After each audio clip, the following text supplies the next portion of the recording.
My name's Annaliese Holland. I'm 25 years old, and I'm choosing voluntary assisted dying to die on my own terms. I've been sick since being a child, really. I lived in and out of the hospital ever since. I went in for 9 months after that, and it actually took until I transitioned to the adult hospital that we found the diagnosis, and it came back that I did have this autoimmune disease that was causing it all along.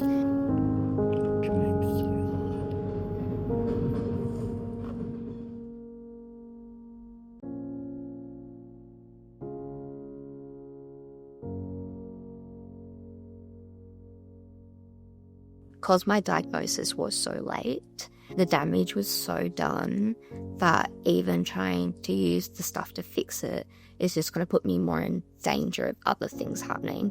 It's not always terminal, but in my case it is, because there's nothing they can do really anymore because I have multi-organs failure. My stool would back up so much that I would throw it up or drain it out my tummy. I was put on something called total parental nutrition, or TPN, and that's basically a bag of nutrition that is delivered directly into your bloodstream through a line in your chest that goes through a big vein that goes to the heart, and every night I'm fed with a drip. All the drips are all lined up and they go into a bag. They do your bloods and they work out what percentage of each vitamin and everything you need, and then it goes into this bag.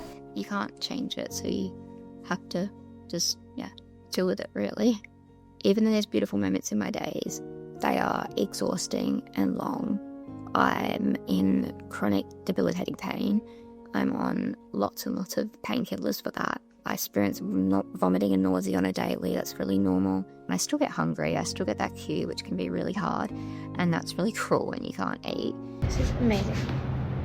I want to go home. I'm currently trying to move out, and I'm waiting on my first rental, but obviously it's really hard because I can't work and there's no way of me being able to work. If I could work, I would work.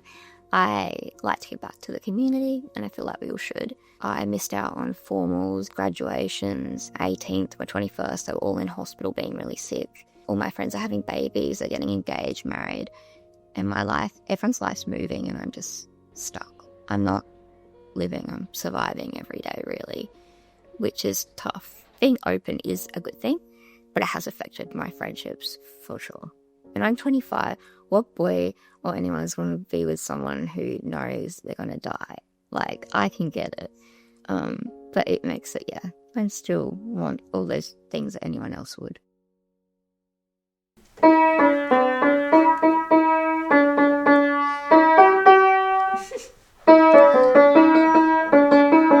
Come on, guys, that was really easy.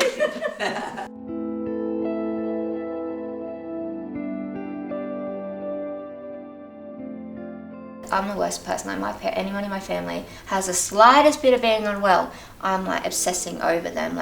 Oh my, you need to go to the doctor, blah, blah, blah. And then my arm can be hanging off and I'm like, nah, I'm fine. We're all our worst enemies, aren't we? It just goes down here. It has such a good poker face with this because it stings. I think you don't ever get used to it.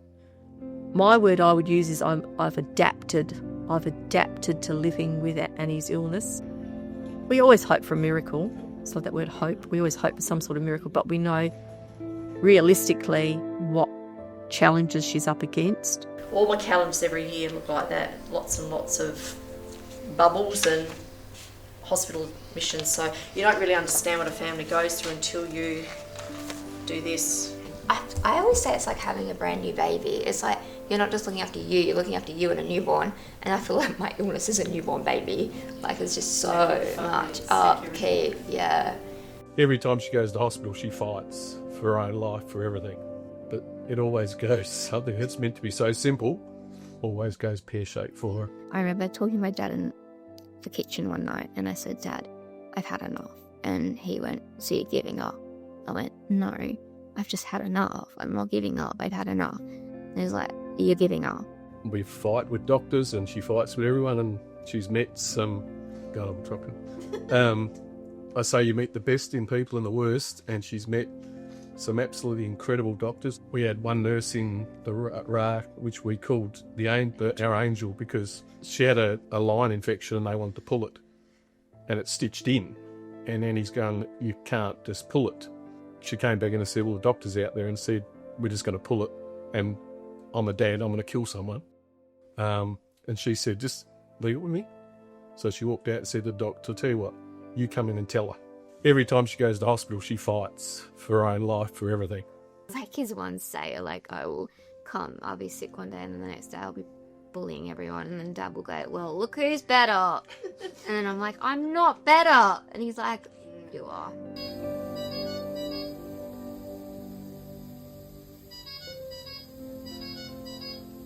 And it wasn't until this moment when I was being resuscitated, I looked at my dad and I said, Dad, please let me go.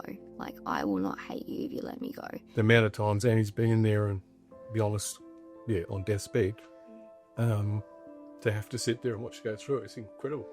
Yeah. I told you I'd cry. Don't, because it'll stop me up. But she's amazing. There's, for anything we have to do goes into insignificance because we're not the ones going through it. And for her, it's so scary every time she has to go to the hospital. It's horrendous for her. It's not fair.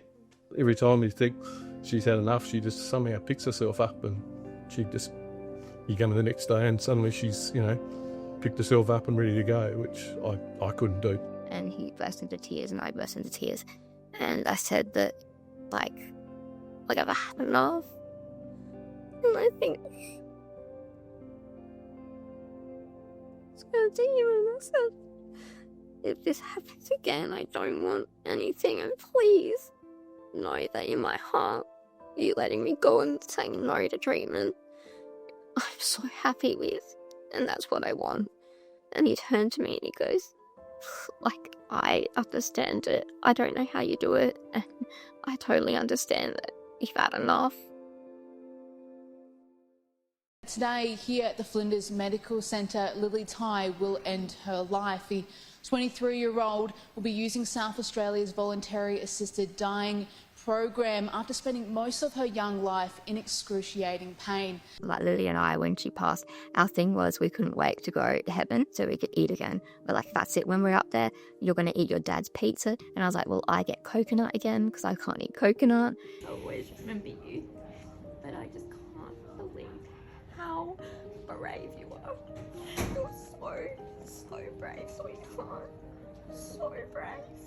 And we had this funny joke that, we'd be able to eat again, and we talked about all the foods we were going to eat that weren't going to make us sick. Be waiting up there for me when it's my turn.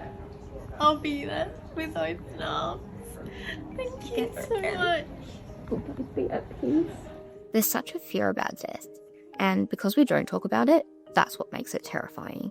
It's kind of the subject that we all put aside, like a taboo subject, but death is no different to birth. It all happens to all of us, and it needs to be spoken about because what everyone's terrified of is the unknown.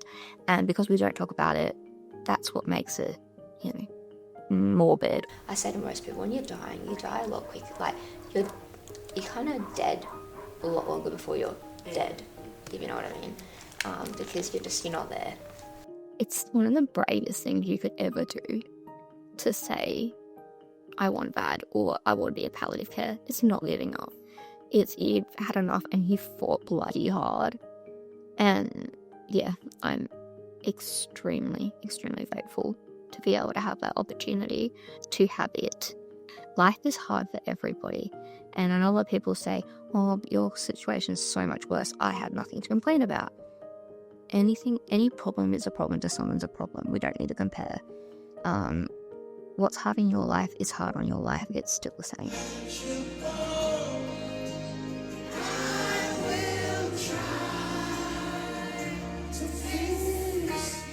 At the end of the day, it's my body.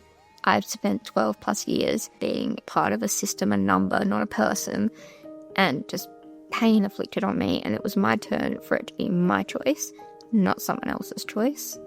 And I think that is so important